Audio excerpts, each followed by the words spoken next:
व्यवहार विद्या में आगे का विषय व्यवहार भानु जो महर्षि दयानंद सरस्वती जी द्वारा ग्रंथ लिखा गया है, उसमें मानव मात्र के सर्वांगीण विकास के लिए बहुत व्यवहार विद्या का ज्ञान दिया गया है।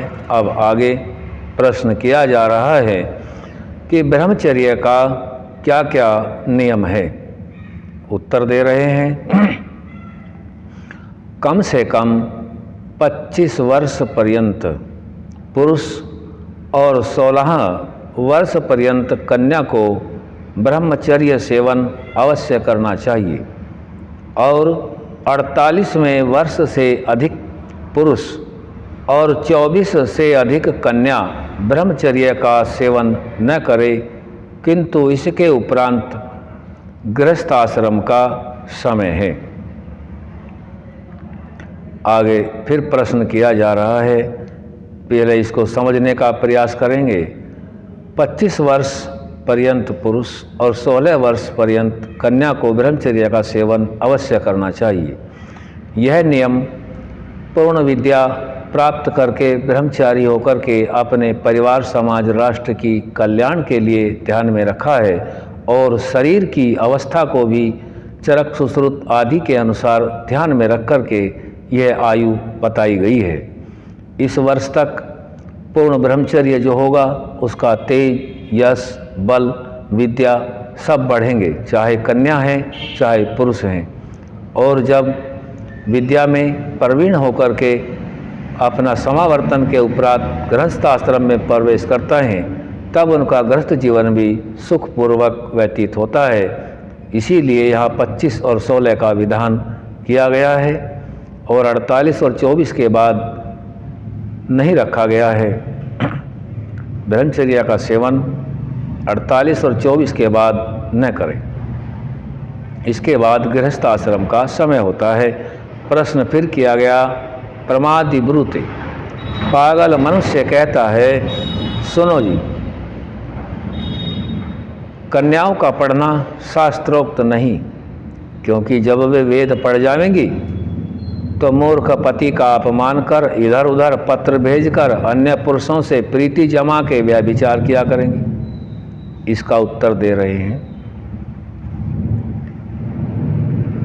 श्रेष्ठ मनुष्य उसको उत्तर देता है, सुनो जी, तुम्हारे कहने से यह आया कि किसी पुरुष को भी न पढ़ाना चाहिए, क्योंकि वह भी पढ़कर मूर्ख स्त्री का अपमान और डाक गाड़ी चलाकर इधर उधर अन्य स्त्रियों के साथ सैर सपाटा किया करेगा।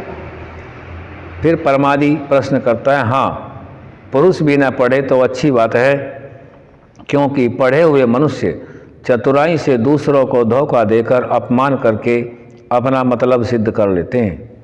फिर सज्जन उत्तर देता है, सुनो जी, यह विद्या पढ़ने का दोष नहीं है, किंतु आप जैसे मनुष्यों के संग का दोष है। जो पढ़ना पढ़ाना धर्म और ईश्वर की विद्या से विरुद्ध है, सो तो प्राय बुरे काम का कारण देखने में आता, और जो पढ़ना पढ़ाना उक्त विद्या से सहित है, वह तो सबके सुख और उपकार ही के लिए होता है।